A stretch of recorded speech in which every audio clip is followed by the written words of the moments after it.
दोस्तों, एक समय भारत में ऐसा था जब कई तरह के स्कैम्स लोगों के सामने आए और ये स्कैम्स इतने बड़े थे कि भारत के सभी लोग ये अमाउंट सुनकर हैरान रह जाते हैं। फ्रेंड्स, आज की इस वीडियो में हम आपको भारत के इतिहास में हुए सबसे बड़े स्कैम्स में से एक के बारे में बताने जा रहे हैं और आप लोग ये जानकर हैरान रह जाएंगे कि दरअसल ये स्कैम 14,162 करोड़ रुपए का था। और जब ये स्कैम्स लोगों के सामने आया था तब हर इंसान चौंक गया था। आज हम बात कर रहे हैं सत्यम स्कैम्स के बारे में और आज की इस वीडियो में हम आपको इस स्कैम से जुड़े कुछ फैक्ट्स के बारे में बताने जा रहे हैं जो आप में से ज्यादातर लोगों को नहीं पता होंगे। तो इस वीडियो को एंड तक जरूर देखिएगा और अगर आपने अब तक हमारे चैनल को सब्सक्राइब नहीं किया है तो जल्दी से हमारे चैनल को सब्सक्राइब करके पास में दिख रहे बेल आइकन को भी ऑन कर दीजिए ताकि हमारी सभी इंटरेस्टिंग वीडियोस की नोटिफिकेशन आपको सबसे पहले मिल जाए। तो चलिए बिना किसी देरी के हमारी आज की इस वीडियो को शुरू करते हैं। हमारी लिस्ट में नंबर 15 फैक्ट है। साल 1987 में बी रामलिंगन ने अपने ब्रदर इन लॉ के साथ मिलकर एक आईटी कंपनी की शुरुआत की जिसका नाम उन्होंने सत्यम कंप्यूटर्स रखा। और ये आईटी कंपनी एक हैदराबाद बेस्ड आईटी कंपनी है और सत्यम कंप्यूटर्स स्टार्ट करने से पहले बी रामलिंगन का कॉटन मिल का बिजनेस था। साल 1991 और 1992 में सत्यम कंप्यूटर्स कंपनी बीएसई के लिस्ट में शामिल हो गई और फिर उसके बाद ये कंपनी साल 2001 में न्यूयॉर्क स्टॉक एक्सचेंज की लिस्ट में भी शामिल हो गई। हमारी लिस्ट में नंबर 14 फैक्ट है। सत्यम कंप्यूटर्स भारत की सबसे जल्दी ग्रोथ करने वाली कंपनीज में से एक थी और इसी वजह से बी रामलिंगन राजू को कई सारे अवार्ड से भी सम्मानित किया गया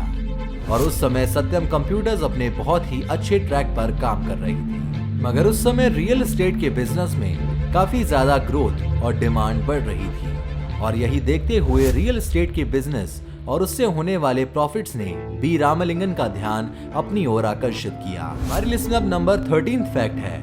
रियल एस्टेट की डिमांड और रेट्स लगातार बढ़ने की वजह से बी रामलिंगन ने भी हैदराबाद में और अलग अलग शहरों में कई सारी प्रॉपर्टीज खरीदना शुरू कर दिया। राजू ने 2 कंपनीज भी खरीदी और इन कंपनीज का नाम था मैटर्स इंफ्रास्ट्रक्चर और मैटर्स प्रॉपर्टीज और इन दोनों कंपनीज को भी राजू ने अपने रिश्तेदारों के नाम पर ही लेना शुरू किया। हमारी लिस्ट में नंबर 12 फैक्ट है। राजू का इंटरेस्ट दिन ब दिन प्रॉपर्टीज की तरफ बढ़ता ही जा रहा था और राजू बहुत ही तेजी से प्रॉपर्टी खरीद रहा था और वो कभी अपने नाम पर तो कभी अपने रिश्तेदारों के नाम पर प्रॉपर्टीज खरीदता था। और एक समय तक राजू प्रॉपर्टीज का इतना बड़ा दीवाना हो गया था कि उसे जब प्रॉपर्टीज खरीदने के लिए और ज्यादा पैसों की जरूरत पड़ने लगी तो उसने सत्यम कंप्यूटर्स के फाइनेंशियल स्टेटमेंट्स को मैनिपुलेट करना शुरू कर दिया। हमारी लिस्ट में नंबर 11 फैक्ट है। राजू को प्रॉपर्टी खरीदने के लिए पैसों की जरूरत थी और उसने अपनी कंपनी की वैल्यू बढ़ाने के लिए फाइनेंशियल स्टेटमेंट्स में इतना ज्यादा घपला किया कि अगर उसकी कंपनी यानी कि सत्यम कंप्यूटर्स को अगर 60 करोड़ का फायदा होता तो वो फेक पेपर्स और रिकॉर्ड्स बनाकर राजू उन्हें 600 करोड़ का मुनाफा दिखाता था। हमारी लिस्ट में नंबर 10 फैक्ट है। सत्यम कंप्यूटर की लगातार ग्रोथ और प्रॉफिट की वजह से लोग काफी ज्यादा अट्रैक्ट हुए थे और फिर सत्यम कंपनी के स्टॉक्स लगातार बढ़ने लग गए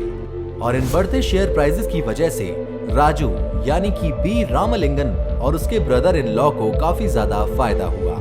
और उन दोनों ने फिर रेट्स बढ़ते ही शेयर बेचना शुरू कर दिए। राजू और उसके भाई ने अपने शेयर्स गिरवी रखकर उन पर लोन्स लेना शुरू कर दिया और फिर उन लोन अमाउंट से उन दोनों ने प्रॉपर्टीज खरीदना शुरू कर दिया। हमारी लिस्ट में नंबर 9 फैक्ट है। राजू ने पैसों का इंतजाम करके धीरे धीरे लगभग 365 कंपनीज खरीद ली ताकि रियल एस्टेट्स में चल रहे तगड़े डिमांड की वजह से राजू और उसका ब्रदर इन लॉ बहुत ही अच्छा मुनाफा कमा सके और राजू अपने नाम पर या अपने रिश्तेदारों और दोस्तों के नाम पर प्रॉपर्टीज लिया करता था।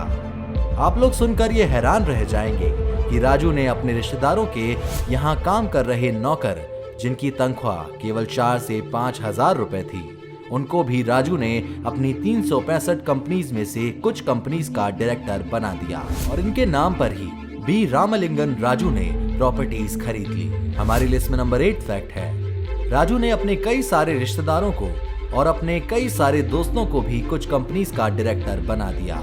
और कुछ लोगों ने बताया कि राजू के पास हैदराबाद मेट्रो लाइन की इनसाइड इंफॉर्मेशन थी और इसी वजह से राजू ने मेट्रो लाइन के पास कई सारे प्लॉट्स लेना शुरू कर दिया। हमारी लिस्ट में नंबर 7 फैक्ट है, राजू ने ये सोचा था कि अगर वो मेट्रो के पास की प्रॉपर्टीज खरीद लेगा तो जैसे ही मेट्रो लाइन बन जाएगी वैसे ही उस जगह की रेट्स ऑटोमेटिकली बढ़ जाएगी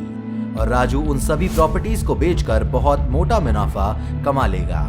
और उसमें से कमाए हुए मुनाफे में से राजू थोड़ा पैसा सत्यम कंप्यूटर्स की ग्रोथ के लिए लगाने वाला था और बाकी पैसों से वो अपने द्वारा दिखाए गए झूठे फाइनेंशियल फिगर्स को मैनिपुलेट कर लेता। हमारी लिस्ट में नंबर 6 फैक्ट है, अपनी कंपनी सत्यम कंप्यूटर्स का ज्यादा से ज्यादा सेल दिखाने के लिए राजू फेक सेल्स इनवॉइसेस बनवाता था और इन इनवॉइसेस के बेस पर फेक सेल्स को एक्चुअल सेल्स से काफी ज्यादा दिखाया करता था और धीरे धीरे राजू की ये फेक सेल्स का ग्राफ तो बढ़ता ही चला गया और इतना बढ़ गया कि राजू शायद उन गैप्स को इजीली फिल नहीं कर सकता था। हमारी लिस्ट में नंबर 5 फैक्ट है, एक फिगर के अनुसार ये बताया गया है कि राजू ने लगभग 7,500 फेक इनवॉइसेस बनाए थे और जब राजू से पूछा गया था कि इतनी कमाई तो दिखा दी लेकिन प्रॉफिट अमाउंट कहां पर है, तो राजू ने उसके लिए फेक बैंक स्टेटमेंट्स भी बनवाए ताकि वो लोगों को ये बता सके कि कंपनी का सारा प्रॉफिट अमाउंट बैंक्स में बिल्कुल सेफ पड़ा है। हमारी लिस्ट में नंबर 4 फैक्ट है, राजू ने अपनी फेक सेल्स तो दिखा दी मगर इन फेक सेल्स का लोड इतना ज्यादा बढ़ गया कि ये कंपनी की एक्चुअल सेल्स से भी लगभग डबल ही हो गई और राजू लगातार कंपनी की सेल्स बढ़ाकर दिखाता ही जा रहा था और इसी वजह से सत्यम सेल्स के स्टॉक बढ़ते जा रहे थे। हमारी लिस्ट में नंबर 3 फैक्ट है, सत्यम कंप्यूटर्स के मालिक राजू ने सोचा था कि उसने जितनी भी प्रॉपर्टी खरीदी थी उसे बेचकर वो सारे फेक सेल्स को फुलफिल कर लेगा मगर शायद राजू की किस्मत उसके साथ नहीं थी। हमारी लिस्ट में नंबर 2 फैक्ट है, सत्यम कंप्यूटर्स के स्टॉक 1999 में 24% तक हाई चल रहे थे मगर धीरे धीरे सत्यम कंप्यूटर्स के शेयर्स गिरते गए और 2% तक आ गए। हमारी लिस्ट में नंबर 1 फैक्ट है, साल 2008 में रियल एस्टेट के बिजनेस में अचानक से बहुत बड़ी गिरावट आ गई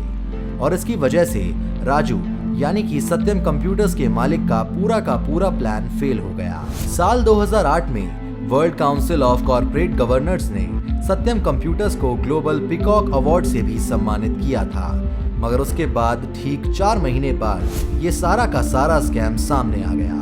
और कॉर्पोरेट काउंसिल ने सत्यम कंप्यूटर्स कंपनी को एक फ्रॉड घोषित कर दिया और इस स्कैम का अमाउंट लास्ट तक आते आते इतना ज्यादा बड़ा हो गया कि जिसके बारे में जो कोई भी सुनता था वो हैरान रह जाता था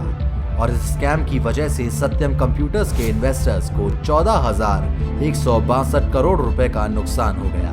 और वहीं दूसरी तरफ पैसे न चुका पाने की वजह से बी रामलिंगन राजू और उसके पार्टनर यानी कि उसके ब्रदर इन लॉ दोनों को अरेस्ट कर लिया गया। तो फ्रेंड्स, ये थे कुछ फैक्ट्स भारत के सबसे बड़े स्कैम्स में से एक सत्यम स्कैम के बारे में। सत्यम स्कैम पर हमारी ये वीडियो आपको कैसी लगी हमें कमेंट करके जरूर बताएं और अगर आपने अब तक हमारे चैनल को सब्सक्राइब नहीं किया है तो अभी हमारे चैनल को सब्सक्राइब कीजिए